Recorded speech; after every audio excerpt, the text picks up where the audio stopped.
এনকেটিভিৰ কাৰ্যালয়ত বিনামূলীয়া স্বাস্থ্য সেৱা শিবিৰ নাৰায়ণা ছুপাৰ স্পেচিয়েলিটি হাস্পাতালৰ উদ্যোগত এনকেটিভিৰ এই বিশেষ পদক্ষেপ হৃদৰোগ সম্বন্ধীয় বিনামূলীয়া স্বাস্থ্য শিবিৰ সম্পন্ন হয় প্ৰতিষ্ঠানৰ 2 শতাধিক কৰ্মচাৰীয়ে স্বাস্থ্য পৰীক্ষা শিবিৰত অংশ লয় ডাক্তৰ বিশ্বজিৎ কলিতা মানস প্ৰতিম তালুকদাৰ আৰু বৰ্ণালী দেৰ অংশগ্ৰহণ কৰে স্বাস্থ্য শিবিৰটোত মধুমেহ ৰক্তচাপ আৰু ইচিজি পৰীক্ষা সম্পন্ন হয়।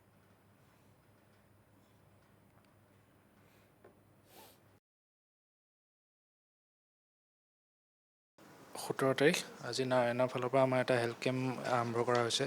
ইয়াতে আপোনাৰ এনকেটিভিসমূহ পৰিয়াললৈ স্বাস্থ্য পৰীক্ষাত ইয়াত মেইনলি আমাৰ চুগাৰ আছে, প্ৰেছাৰটো চেক কৰোঁ। কাৰোবাৰ যদি আপোনাৰ লাগে মানে কিবা কাৰ্ডিঅ'লজি কমপ্লেইন থাকিলে আমি ইচিজি বা ৰিলেটেড যোনবোৰ অসুবিধা আছে সেইখিনি আমাৰ প্ৰেছক্ৰাইব কৰা হয়। বাকী যদি কিবা আমাৰ পৰা জানিব বিচাৰে বা ফাৰ্ডাৰ কিবা ট্ৰিটমেণ্টৰ বিষয়ে সুধিব বিচাৰে সেইখিনি আমি সুবিধা প্ৰদান কৰিম। ষ্ট্ৰ'কৰ কাৰণে মানে যোনকেইজন পেচেণ্ট অলৰেডি তেখেতে জানে যে হাইপাৰ টেনশ্যনৰ প্ৰব্লেম আছে, তেখেতে ৰেগুলাৰলি হাইপাৰ টেনশ্যন মেডিচিনটো কণ্টিনিউ কৰি ৰাখিব লাগিব আৰু আপোনাৰ ডায়েটত মেইনলি ডায়েট এণ্ড এক্সাৰচাইজৰ ওপৰতে ফ'কাছ কৰিব লাগিব।